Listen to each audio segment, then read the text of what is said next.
tinggal di hadirat-Mu.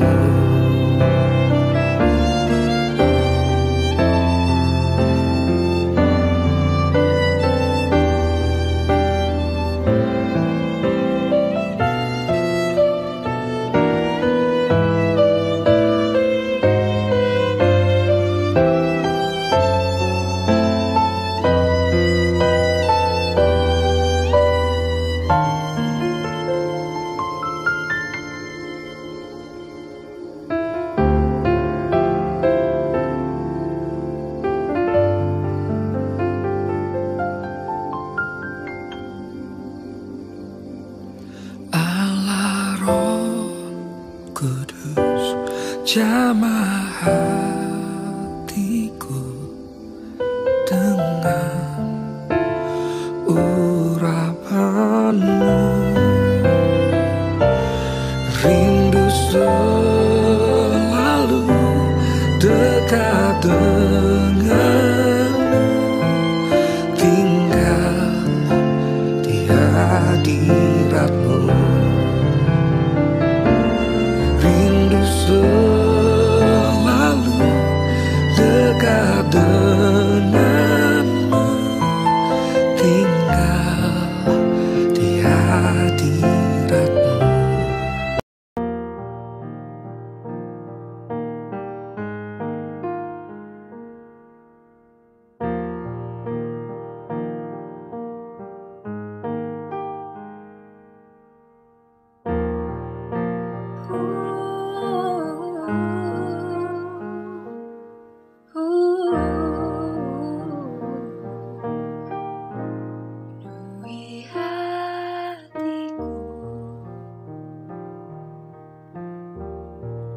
Dengan hadir-Mu,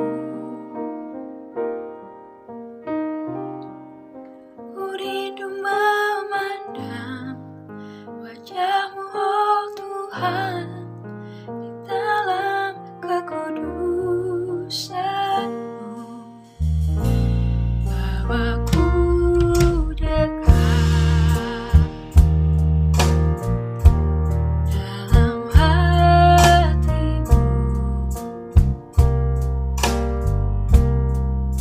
Ku rindu mendengar suara-Mu, oh Tuhan, di tempat kudus-Mu sekarang. Ku rasakan kasih-Mu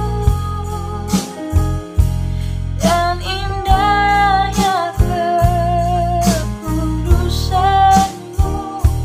Penuhi dengan kasih-Mu, diam di hadirat-Mu. Ku mengangkat tanganku dan ku bersyukur menyembah-Mu. Penuhi dengan kasih-Mu, diam di hadirat-Mu.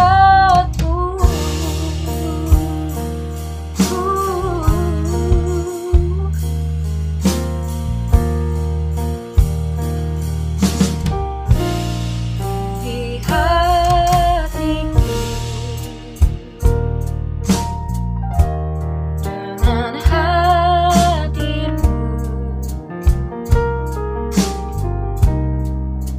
ku rindu memandang wajah-Mu, oh Tuhan, di dalam kekudusan-Mu. Bawaku dekat dalam hati-Mu. Ku rindu mendengar suara-Mu, oh Tuhan, di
dikasih oleh Tuhan, kita melaksanakan satu hal yang sangat penting dalam hidup kita, yaitu berdoa bersama. Namun doa tanpa firman itu sama saja sayur tanpa garam. Karena itu kita akan mendengarkan terlebih dahulu firman Tuhan. Mari kita bersama berdoa. Bapa yang Maha Baik, dalam doa bersama dengan Civitas Akademika kami datang ke hadirat Tuhan. Engkau mengetahui setiap pergumulan kami, Engkau mengenal dengan sempurna kelemahan, keterbatasan, dan kerapuan kami. Topanglah kami supaya kami boleh hidup benar di hadapan Tuhan. Karena itu kami mau belajar secara singkat tentang hal yang penting. Sejauh mana kami memiliki ambisi. Apakah ambisi-ambisi kami adalah ambisi yang berkenan di hadapan Tuhan? Kami menyerahkan firman Tuhan di dalam penyertaan dan terang Roh Kudus. Bersabdalah kepada setiap kami, di dalam nama Tuhan Yesus kami berdoa. Amin.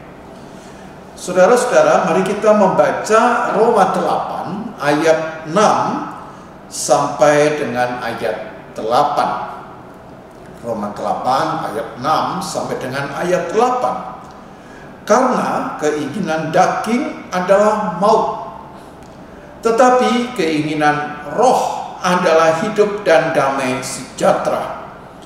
Sebab keinginan daging adalah perseteruan terhadap Allah, karena ia tidak takluk kepada hukum Allah. Hal ini memang tidak mungkin baginya. Mereka yang hidup dalam daging tidak mungkin berkenan kepada Allah. Demikian firman Tuhan bagi kita semua. Saudara-saudara, di sini ada makna kata penting, keinginan. Setiap kita mempunyai nafsu, keinginan, desire. Nah, saudara-saudara yang dikasih oleh Tuhan, desire itu adalah sesuatu yang manusiawi. Dan setiap orang wajar memiliki desire, keinginan-keinginan. Tetapi yang menjadi problem adalah kata keinginan ini dikaitkan dengan daging. Menjadi keinginan daging. Nah, keinginan daging itu biasanya salah satunya berkaitan dengan apa yang disebut dengan ambisi. Dan kita pun juga mempunyai ambisi. Saudara-saudara punya ambisi, saya juga mempunyai ambisi. Tapi bagaimana kalau seandainya ambisi itu didasarkan kepada keinginan daging? Dan itu disebutkan ambisi dengan keinginan daging adalah maut. Nah, saudara-saudara yang dikasih oleh Tuhan, karena itu kita mencoba memikirkan secara jujur, secara transparan, bagaimana ambisi-ambisi kita. Tentunya ambisi sangat dibutuhkan. Orang-orang yang tanpa ambisi, maka orang-orang ini tidak mungkin berprestasi. Kita bisa melihat para juara olimpiade atau para pemenang di dalam bidang-bidang akademik ataupun di dalam bidang seni, semuanya punya ambisi. Tetapi apakah salah ambisi itu? Saudara-saudara yang dikasih oleh Tuhan, saya katakan ambisi tidak salah. Tetapi yang salah adalah ambisi yang lahir dari keinginan daging. Nah, bagaimanakah seharusnya ambisi tanpa keinginan daging? Nah, saudara-saudara yang dikasih oleh Tuhan, sangat menarik bahwa di dalam bahasa Ibrani, satu keinginan yang benar di hadapan Tuhan. Karena disebutkan ada juga keinginan roh. Keinginan roh adalah hidup dan damai sejahtera. Jadi bagaimana ambisi itu didasarkan kepada keinginan roh. Dan di dalam bahasa Ibrani, keinginan roh itu senantiasa mendatangkan sesuatu yang menyukakan hati Tuhan. Simchah, ya. S-I-M-C-H-A-H. simca, ya. Sesuatu yang menyukakan hati Allah. Oleh karena itu, satu pertanyaan mendasar adalah, apakah ambisi-ambisi kita itu adalah keinginan yang menyukakan hati Allah, simca dari Allah itu. Nah, saudara-saudara yang dikasihi oleh Tuhan, dan ciri dari simca itu adalah perasaan yang bergembira. Jadi dia melakukan karena gairah kasih. Tetapi kalau kita lihat, ambisi yang lahir dari keinginan daging itu bukan karena gairah kasih. Bisa karena gairah ingin mencapai satu kemenangan untuk menonjolkan diri. Dia ingin memperoleh kemenangan agar dia mendapatkan satu pujian, hormat dari banyak orang. Tapi tidak demikian. Ambisi yang lahir dari keinginan roh, utamanya adalah dia pikirkan, apakah tindakan saya ini menyukakan hati Tuhan. Itulah yang dimasukkan dengan simca. Nah, saudara-saudara yang dikasihi oleh Tuhan, maka dapat saya katakan biasanya tidak dipakai kata ambisi yang menyukakan hati Allah. Kan rasanya aneh. Ayo kita berambisi untuk menyukakan hati Allah. Karena kata ambisi ini ada satu konotasi yang negatif. Maka simca atau sesuatu yang menyukakan hati Allah, yang didasarkan kepada gairah kasih Allah, itu dikaitkan dengan kata antusiasme, antusias. Nah, saudara-saudara, sangat menarik bahwa kata antusias itu dipakai kata dalam bahasa Yunani, dua kata, yaitu kata en di dalam dan theos, ya. En theos. Jadi antusias itu dari kata en theos, di dalam Tuhan. Maka seseorang yang hidup di dalam Tuhan, dia akan dipenuhi oleh gairah kasih Allah, sehingga karena gairah kasih Allah itu, maka dia akan melakukan segala sesuatu untuk menyenangkan hati Allah. Dan yang menyenangkan hati Allah itu dilakukan dengan motif yang murni. Tidak demikian dengan ambisi. Karena di dalam ambisi biasanya masih ada sesuatu yang tersembunyi, ada sesuatu yang masih terselubung, ada hidden motive. Nah, kita kadang-kadang sangat sulit di dalam kehidupan sehari-hari kalau ada orang yang punya maksud yang tersembunyi, hidden motive. Ya, apakah dia tampak sangat baik, ya, sangat saleh, tapi tujuannya sangat duniawi. Atau orang yang punya hidden motive, ya, maka hidupnya dipenuhi dengan banyak drama. Ya, jadi dia mengesankan satu drama yang mengharukan, lalu kemudian orang berbelas kasihan, lalu ada satu tindakan yang akhirnya memang itu yang diharapkan, mendapatkan bantuan yang berlimpah-limpah. Ya. Nah, saudara-saudara, tidaklah demikian di dalam makna antusias gitu. Di dalam makna antusias di dalam Tuhan, maka dia digerakkan oleh gairah kasih Allah yang murni, dengan motif yang murni, sehingga apa yang dia lakukan sungguh-sungguh dapat dinyatakan sebagai wujud dari integritasnya, dari kejujurannya, dari ketulusannya. Nah, jika demikian, saya menangkap bahwa nasihat Rasul Paulus kepada jemaat di Roma pasal 8, di mana dikatakan bahwa keinginan daging adalah maut, kita harus waspada dengan apa yang ada di dalam diri kita, yaitu ambisi-ambisi kita. Saudara-saudara, ada banyak orang yang terjebak oleh ambisi-ambisi dan itu tertutup oleh motif-motif yang tersembunyi. Saya mengingatkan, firman Tuhan mengingatkan, barang siapa yang hidup di dalam keinginan daging adalah maut. Bahkan disebutkan ayat 7, keinginan daging adalah perseteruan terhadap Allah. karena ia tidak takluk kepada hukum Allah.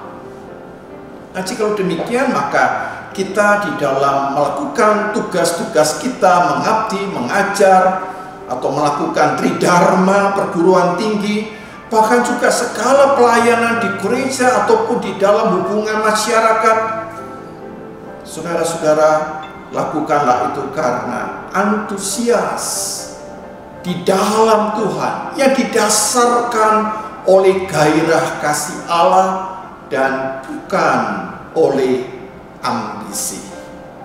Nah, karena itu di dalam Kristus kita harus memadamkan semua ambisi-ambisi duniawi kita, dan itu digantikan, diperbarui dengan antusias, yaitu dilakukan karena kita mengasihi Tuhan, karena kita mau menyukakan hati Allah, karena kita mau menyenangkan hati Tuhan. Nah, sudahkah saudara-saudara kita menyenangkan hati Tuhan dan bukan menyenangkan keinginan daging kita?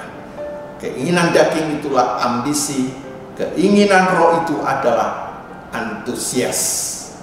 Jikalau demikian, saudara hidup di dalam ambisi, ataukah kita hidup karena antusias? Kita renungkan, kita jawab, sehingga hidup kita mengalami hal yang menyenangkan hati Tuhan. Amin.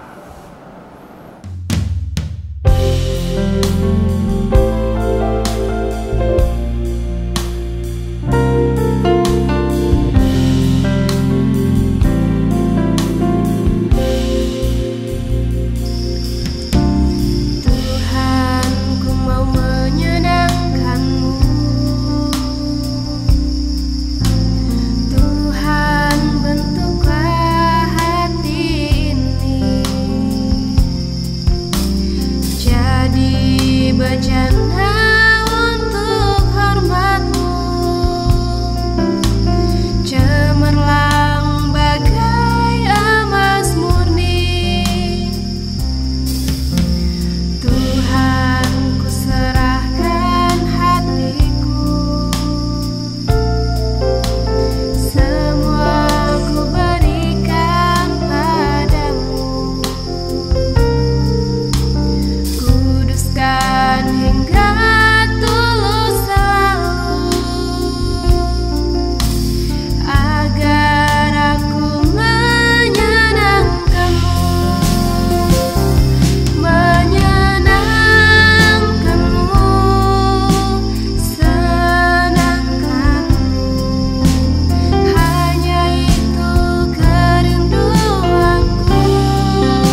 kita akan bersama menaikkan doa syafaat. Mari kita bersama-sama berdoa, saudara-saudara. Bapa yang mengasihi kami di dalam Yesus Kristus, yang adalah juru selamat kami, Yesus yang juga adalah juru selamat yang mengasihi kami, sekaligus Dia adalah juru syafaat. Karena itu Bapa, kami ingin datang dengan penuh percaya bahwa setiap doa kami di dalam iman kepada Kristus tidaklah sia-sia. Jangan biarkan kami ragu-ragu, karena doa di dalam Kristus besar kuasanya asal kami melakukannya dengan motif yang murni. Tuhan, kami ingin mendoakan untuk setiap diri kami masing-masing dengan segala pergumulan kami. Engkau mengenal dengan sempurna kesulitan-kesulitan yang sedang kami hadapi, tantangan-tantangan yang kerap kali menakutkan, tapi juga ketidakpastian yang menggelisahkan. Tuhan, berikanlah kami iman supaya kami mampu hidup di dalam ketidakpastian, tetapi juga percaya bahwa tidak ada yang tidak mungkin bagi Allah. Karena itu kami di dalam Kristus mempunyai pengharapan yang kokoh. Kami juga berdoa manakala di antara kami ada yang menderita sakit, dan di dalam sakit merasakan kesendirian, bahkan kesepian, kekosongan batin. Tuhan, penuhilah setiap kami dengan Roh Kudus-Mu, supaya di dalam keterbatasan dan kondisi sakit kami semakin bergantung penuh kepada Tuhan. Kami juga berdoa, ya Tuhan, manakala di antara kami yang mengalami kegagalan dalam beberapa hal, apakah di dalam studi kami ataukah di dalam relasi, bahkan juga di dalam pekerjaan, Tuhan bangkitkan kami untuk dapat melakukan yang terbaik.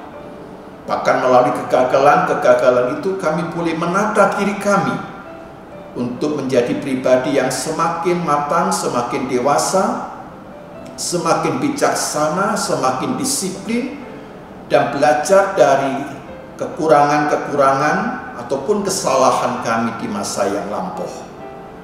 Kami juga berdoa, ya Tuhan, manakala di antara kami mengalami kesulitan di dalam berbagai hal yang mempengaruhi relasi kami dengan Tuhan, mampukanlah kami untuk merespon supaya kami tidak mengikuti keinginan daging kami, karena keinginan daging adalah perseteruan kepada Tuhan. Karena itu jagalah kami, agar kami menjaga relasi kami dengan Tuhan dengan hidup kudus, dengan hidup benar, dan menjaga diri kami dari dorongan dan keinginan nafsu-nafsu yang duniawi.